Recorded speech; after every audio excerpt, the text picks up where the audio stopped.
the impact of MSA on intellectual life and cultural life in the Middle East.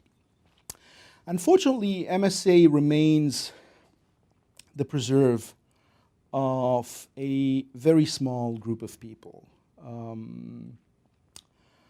According to the 2002 UN report on human development in the Middle East, the level of literacy in the Middle East hovers around 50%, 55%, which tells me that about 55% of the people of the Middle East, whom we refer to as Arabs, are unable to speak, to read, to write, not only to read and write, but also to speak their national language, modern standard Arabic. As I said before, because this is a language that is acquired through coaching, through schooling, not everybody gets a chance to go to school, and therefore not everybody acquires this language. And even those who acquire it, who are able to function in modern standard Arabic, do so only in constructed situations. They cannot do so spontaneously, extemporaneously. The analogy that I like to give is when we teach MSA, Modern Standard Arabic, it's as if we were, excuse me, teaching our students here at BC, giving them 4 years of Latin and dropping them somewhere in Milan, Italy, and telling them, okay, now go communicate with the people of the region. That is exactly the same situation that we have in the Middle East when we teach Modern Standard Arabic. And the reason why we teach Modern Standard Arabic is because it is the only language variety in the Middle East that has been standardized, that has been codified, a language for which we have books. There is a written literature. Now, there is a written literature in dialect also, in what we refer to as dialects, but those dialects have not been codified. So people who write in dialect sometimes use the Arabic script, sometimes use people who write, for instance, Judeo-Arabic, they use the Hebrew script to write it. In Lebanon, the Christians who write in their dialect use the Syriac script, which is the language of their church. They know the script and they use, and since the Arabic script is not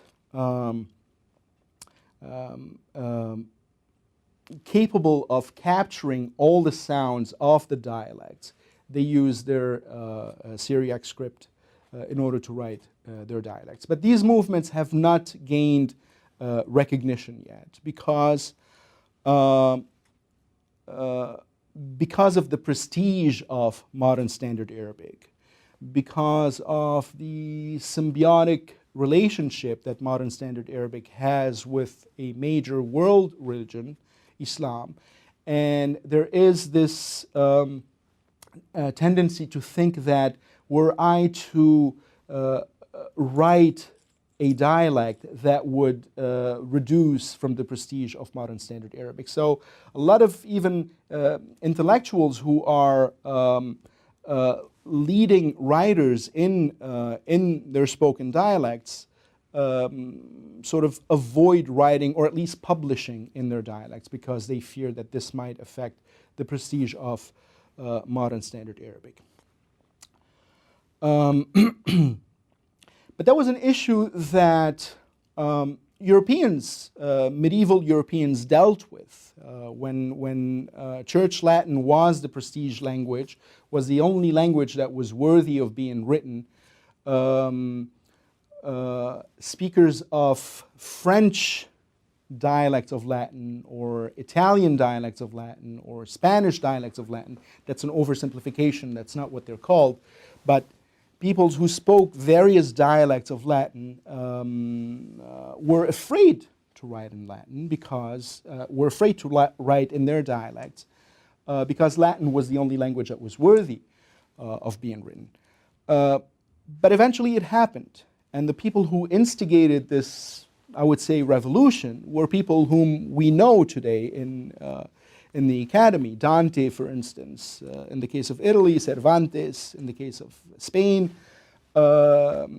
Ronsard and Joachim du Bellay in the case of France. Those were people who were fought viciously by their own cohorts in the academy when they dared write. This is to tell you how sort of chained people are, intellectuals, psychologically by this idea that you shouldn't sully a sacred language by writing in a profane language.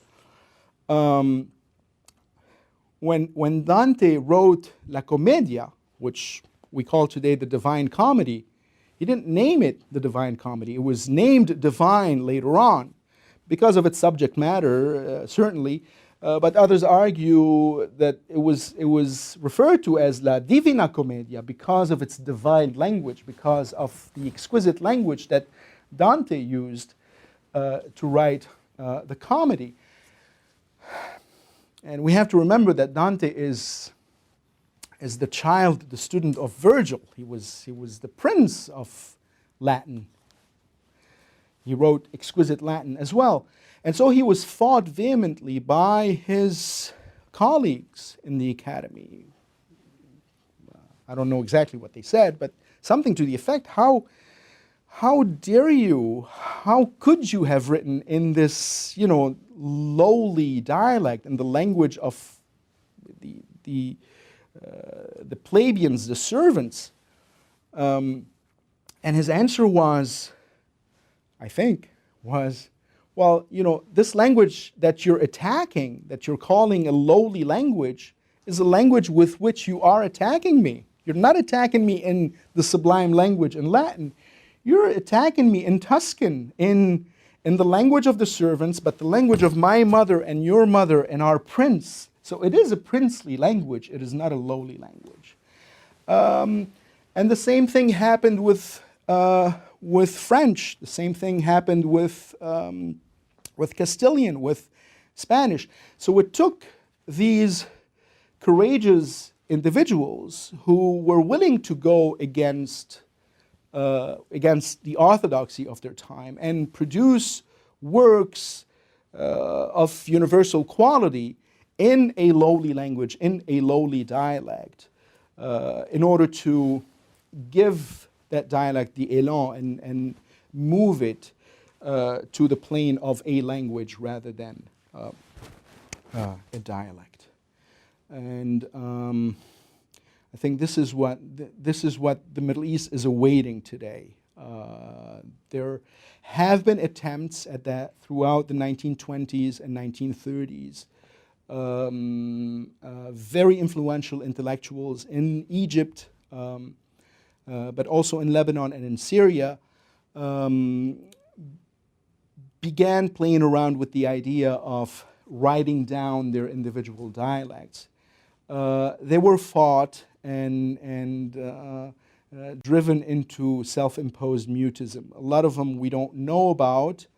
A fellow by the name of Salama Musa, for instance, an Egyptian Copt who was advocating for the writing of the Egyptian language, completely erased from the literary history of the region. One of his mentors, a fellow by the name of Taha Hussein, made a switch in the 1950s back to Arabic, even though he was advocating for an Egyptian language. He was, as I said, he was fought, accused of being a traitor to Islam, to Arabness, and he made a switch back to modern standard Arabic. And today he is still considered in many circles as the doyen of modern Arabic literature. So he regained his status because he reconverted back to Arabism and to modern standard Arabic. But there are people today, especially in Lebanon, toying around with the idea. And Lebanon has traditionally been a laboratory in the Middle East where new ideas are tried, and in a sense a barometer and a bellwether of change in the region. And there are people today not only playing around with the idea of writing down or codifying spoken Lebanese, but people who are actually publishing respectable works of literature in spoken Lebanese as opposed to Arabic.